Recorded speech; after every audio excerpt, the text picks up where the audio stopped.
ಇರ್ತಕ್ಕಂಥದ್ದು. ಒಂದು 500 ಎಕರೆ ಸರ್ಕಾರಿ ಭೂಮಿನೇ ಇದೆ, ಯಾವುದೇ ರೀತಿಯ ಸಮಸ್ಯೆಗಳಿಲ್ಲ.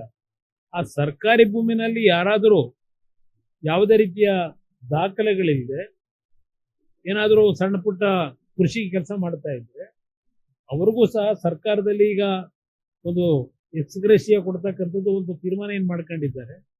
ಅವ್ರಿಗೂ ಸ್ವಲ್ಪ ಅನುಕೂಲ, ಯಾಕೆಂದ್ರೆ ಯಾರು ಗಾಬರಿ ಆಗ್ಬೇಕಾಗಿಲ್ಲ. ಆ ಒಂದು ಸರ್ಕಾರಿ ಭೂಮಿ ಒಳಗೆ ಅವರೇನಾದ್ರೂ ಕೃಷಿ ಮಾಡ್ತಾ ಇದ್ರೆ ಯಾವುದೇ ರೀತಿಯ ದಾಖಲೆಗಳಿಲ್ಲದೆ ಅವ್ರಿಗೂ ಬದುಕಲಿಕ್ಕೆ ಒಂದು ರೀತಿಯಲ್ಲಿ ಅನುಕೂಲ ಮಾಡ್ತಕ್ಕಂಥದ್ದಕ್ಕೂ ಇವತ್ತು ಚರ್ಚೆ ಮಾಡಿದ್ದೇವೆ. ಒಟ್ಟಾರೆ ಈ ಒಂದು ಕಾರ್ಯಕ್ರಮ ಕನಿಷ್ಠ ಒಂದು 500,000 ಎಕರೆ ನಾವು ಗುರುತಿಸಿದ್ರೆ, ಐಡೆಂಟಿಫೈ ಮಾಡಿದ್ರೆ ಬಹುಶಃ ಒಂದು ದೊಡ್ಡ ಮಟ್ಟದಲ್ಲಿ ಒಂದು ಟೌನ್ಶಿಪ್ ಬೆಳೀತದೆ. ಟೌನ್ಶಿಪ್ ಅಷ್ಟೇ ಅಲ್ಲ, ನಮ್ಮ ಮ್ಯಾನುಫ್ಯಾಕ್ಚರಿಂಗ್ ಸೆಕ್ಟರ್ಗೆ ಒಂದು ದೊಡ್ಡ ಹಬ್ಬ ಆಗುತ್ತದೆ. ಆ ಹಿನ್ನೆಲೆಯಲ್ಲಿ ಇವತ್ತೇನು ಮಂತ್ರಿಗಳ ಜೊತೆ ಮಾತಾಡಿದ್ದೇನೆ, ಮಂತ್ರಿಗಳಿಗೆ ಅಭಿನಂದಿಸ್ತೀನಿ. ಅವರು ಎಲ್ಲ ರೀತಿ ಸಕಾರಾತ್ಮಕವಾಗಿ ಸ್ಪಂದಿಸಿದ್ದಾರೆ. ಎಲ್ಲ ರೀತಿಯಲ್ಲಿ ನಾನು ಕೋಆಪರೇಷನ್ ಕೊಡ್ತೀನಿ ಅಂತಕ್ಕಂಥದ್ದನ್ನ ಮಂತ್ರಿಗಳು ಸಹ ಹೇಳಿದ್ದಾರೆ. ಈಗಾಗಲೇ ರಾಜ್ಯ ಸರ್ಕಾರದಿಂದ ಮುಖ್ಯಮಂತ್ರಿಗಳು ಸಹ ಬಜೆಟ್ ಅಲ್ಲಿ 100 ಎಕರೆ ಭೂಮಿಯನ್ನ ಮಂಡ್ಯದಲ್ಲಿ ನಾವು ಕೊಡ್ತಕ್ಕಂಥ ತೀರ್ಮಾನ ಮಾಡಿದ್ದೇವೆ ಅಂತಕ್ಕಂಥ ಅವರು ಸಹ ಘೋಷಣೆ ಮಾಡಿದ್ದಾರೆ.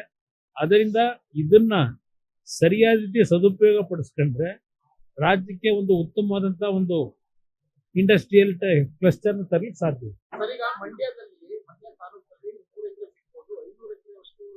ನಾನು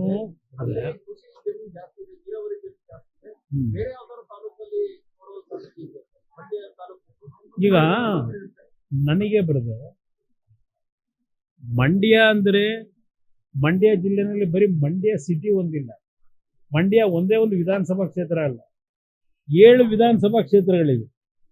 ಇಲ್ಲಿ ಬೇಕಿರ್ತಕ್ಕಂಥದ್ದು ಮಂಡ್ಯ ಜಿಲ್ಲೆಯ ಜನತೆ ಇರ್ತಕ್ಕಂಥದ್ದು ಭಾವನೆ, ಮಂಡ್ಯದಲ್ಲಿ ಒಂದು ಕಾರ್ಖಾನೆ, 1-2 ಕಾರ್ಖಾನೆ ಬರಬೇಕು. ಇಲ್ಲಿ 1-2 ಕಾರ್ಖಾನೆ ಅಲ್ಲ, ಸುಮಾರು ಒಂದು 50-100 ಕಾರ್ಖಾನೆಗಳು ಬರ್ತವೆ. ನಾನು ಅದಕ್ಕೆ ಹೇಳಿದ್ದು 20-25 ಸಾವಿರ ಜನ ಇವತ್ತು ಉದ್ಯೋಗ ದೊರಕುತ್ತೆ ಅಂದ್ರೆ ಅದು ಕೇವಲ ಮಂಡ್ಯದವರೆಗೆ ಅಷ್ಟೇ ಅಲ್ಲ, ಮಂಡ್ಯ ಜಿಲ್ಲೆಗೆ ಹೆಚ್ಚಿನ ರೀತಿಯಲ್ಲಿ ಸಿಗಬಹುದು. ಪಕ್ಕದ ತುಮಕೂರಿಗೂ ಅನುಕೂಲ ಆಗ್ಬೋದು, ಮತ್ತಿನ್ನ 2-3 ಜಿಲ್ಲೆಗಳಿಗೂ ಅನುಕೂಲ ಆಗ್ಬೋದು. ಆ ನಿಟ್ಟಿನಲ್ಲಿ ನನ್ನ ಕಾರ್ಯಕ್ರಮ ಇಲ್ಲಿ ಜಮೀನಿನ ವ್ಯಾಪ್ತಿ ಮುಖ್ಯ ಅಲ್ಲ, ವಿಸ್ತೀರ್ಣ. ಇಲ್ಲಿ ಮುಂದಕ್ಕೆ ಮಂಡ್ಯ ಜಿಲ್ಲೆ ಅಷ್ಟೇ ಅಲ್ಲ, ಸುತ್ತಮುತ್ತ ಇರತಕ್ಕಂಥ ಜಿಲ್ಲೆಗಳಿಗೆ ಅಲ್ಲಿರ್ತಕ್ಕಂಥ ಯುವಕರಿಗೆ ಯಾವ ಪ್ರಮಾಣದ ಆದ್ಯತೆಯಲ್ಲಿ ಕೆಲಸ ಸಿಗುತ್ತೆ ಅದು ಮುಖ್ಯ ನನಗೆ. ಆ ನಿಟ್ಟಿನಲ್ಲಿ ಈ ಒಂದು ಯೋಜನೆಯನ್ನು ಅಳವಡಿಸ್ತಾ ಇದ್ದೇನೆ.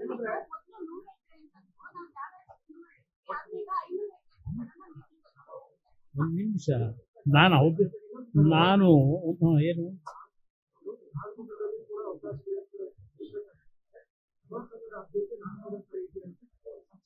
ಇಲ್ಲಿ ಆದ್ಯತೆ ಅಲ್ಲ, ಇವತ್ತು ARAನ ಸಂಸ್ಥೆ ಏನಿದೆ ಆ ಸಂಸ್ಥೆಗೆ ಬೇಕಾಗಿರ್ತಕ್ಕಂಥದ್ದು 100ರಿಂದ 150 ಪಾಪ ಅವ್ರು ಏನ್ ಹೇಳ್ತಾ ಇದ್ದಾರೆ, ನಮ್ಮಲ್ಲಿ 100 ಎಕರೆ ಮೇಲೆ ಸಿಗಲ್ಲ ಅಂತ ಹೇಳ್ತಾ ಇದ್ದಾರೆ. ಅದು ಒಂದು ARA ಅಂತಕ್ಕಂಥ ಒಂದು ಸಂಸ್ಥೆ ಟೆಸ್ಟಿಂಗ್ ಸೆಂಟರ್ಗೆ ನಮಗ್ ಬೇಕಾಗಿರ್ತಕ್ಕಂಥ ಜಾಗ 100ರಿಂದ 150. ಆದರೆ ಆ ಟೆಸ್ಟಿಂಗ್ ಸೆಂಟರ್ನ ನಾವು ಪ್ರಾರಂಭ ಮಾಡೋದ್ರಿಂದ 100 ಕಾರ್ಖಾನೆಗಳು ಪ್ರಾರಂಭ ಆಗ್ತಾವಲ್ಲಿ, ಆಗ ಡೆವಲಪ್ಮೆಂಟ್ ಆಗುತ್ತಲ್ಲ. ಪಾಪ ಅವ್ರು ಹೇಳ್ತಾ ಇದ್ದಾರಲ್ಲ, ನಮ್ದೆಲ್ಲ ನೀರಾವರಿ ನಮ್ಮ ಭಾಗದಲ್ಲಿ ಸಿಗಲ್ಲ ಅಂತ. ನಿಜ ಅದು. ನಮ್ಮ ರೈತರು ನೀರಾವರಿ ಜಮೀನ ಹೋಗ್ಬಿಟ್ಟು ನಾನು ಕೈಗಾರಿಕೆ ಪ್ರಾರಂಭ ಮಾಡ್ಲಿಕ್ಕೆ ಅವಕಾಶ ಕೊಡಿ ಅಂತ ಕೇಳಕ್ಕಾಗತ್ತಾ? ರೈತರ ಹೊಟ್ಟೆ ಮೇಲೆ ಹೊಡೆದು ಮಾಡೋದ ನಾವು? ರೈತರನ್ನ ಬೀದಿ ಪಾರ್ ಮಾಡಿ ನಾವು ಮಾಡೋಕ್ಕಾಗಲ್ಲ. ಅದರಿಂದ ಎಲ್ಲಿ ಸರ್ಕಾರದ ಭೂಮಿ ಇದೆ, ಎಲ್ಲಿ ಡ್ರೈ ಲ್ಯಾಂಡ್ ಮಳೆಯ ಆಧಾರದಲ್ಲಿ ಬದುಕಬೇಕಾದಂತ ಪರಿಸ್ಥಿತಿ ಇದೆ, ಅಂತ ಭಾಗದಲ್ಲಿ ಲ್ಯಾಂಡ್ ಅನ್ನು ಹುಡುಕಿ ರೈತರುಗಳಿಗೂ ತೊಂದರೆ ಆಗಬಾರದು, ಅವ್ರ ಮಕ್ಕಳಿಗೂ ತೊಂದರೆ ಆಗಬಾರದು, ಅವ್ರ ಮಕ್ಕಳ ಭವಿಷ್ಯಕ್ಕೆ ಒಂದು ಒಳ್ಳೆಯ ಕಾರ್ಖಾನೆಗಳಾಗಬೇಕು. ಆ ನಿಟ್ಟಿನಲ್ಲಿ ತೀರ್ಮಾನ ಮಾಡಿ.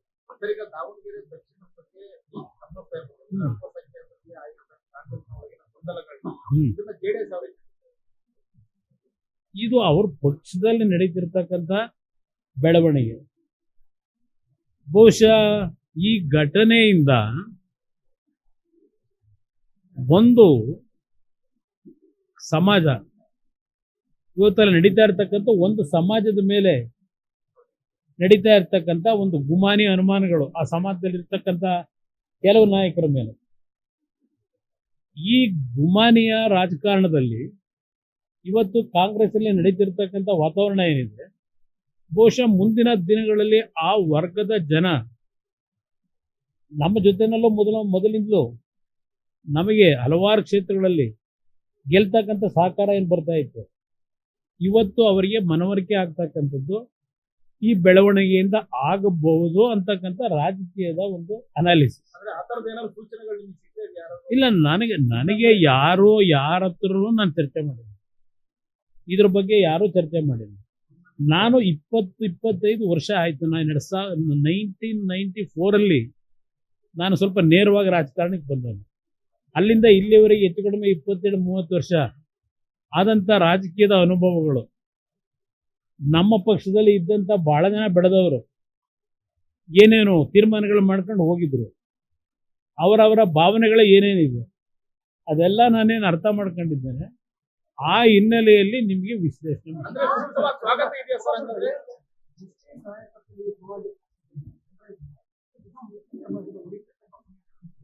ಕಾಂಗ್ರೆಸ್ನಲ್ಲಿ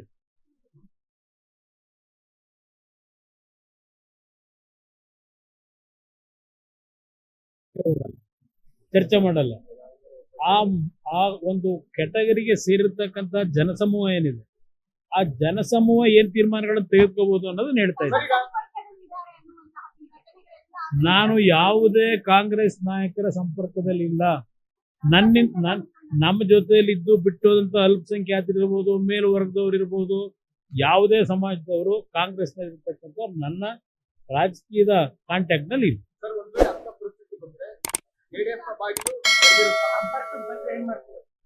ನಾನು ಆ ವಿಷಯದಲ್ಲಿ ನಮ್ಮ ಪಕ್ಷದ ಭಾಗದಲ್ಲಿ ತೆಗೆದಿದೆ. ನಾನು ಕೆಲವು ತೀರ್ಮಾನ ಮಾಡಬೇಕಾದ್ರೆ ನಮ್ಮ ಪಕ್ಷದ ಮುಖಂಡರುಗಳ ಜೊತೆ ಚರ್ಚೆ ಮಾಡಿ ಸಾಧಕ ಬಾಧಕಗಳನ್ನ ಲೆಕ್ಕಾಚಾರ ಮಾಡಿ ತೀರ್ಮಾನ. Thank you. ಲೇಟೆಸ್ಟ್ ಹಾಗೂ ಇಂಟ್ರೆಸ್ಟಿಂಗ್ ಸುದ್ದಿಗಳಿಗಾಗಿ ಬಾಸ್ ಟಿವಿ ಕನ್ನಡ ಚಾನೆಲ್ನ ಸಬ್ಸ್ಕ್ರೈಬ್ ಮಾಡಿ, ಹಾಗೆಯೇ ಬೆಲ್ ಐಕಾನ್ ಪ್ರೆಸ್ ಮಾಡಿ. ಇದರ ಜೊತೆಗೆ ಫೇಸ್ಬುಕ್, ಇನ್ಸ್ಟಾಗ್ರಾಮ್, ಎಕ್ಸ್ ನಲ್ಲೂ ಮಿಸ್ ಮಾಡದೆ ಫಾಲೋ ಮಾಡಿ.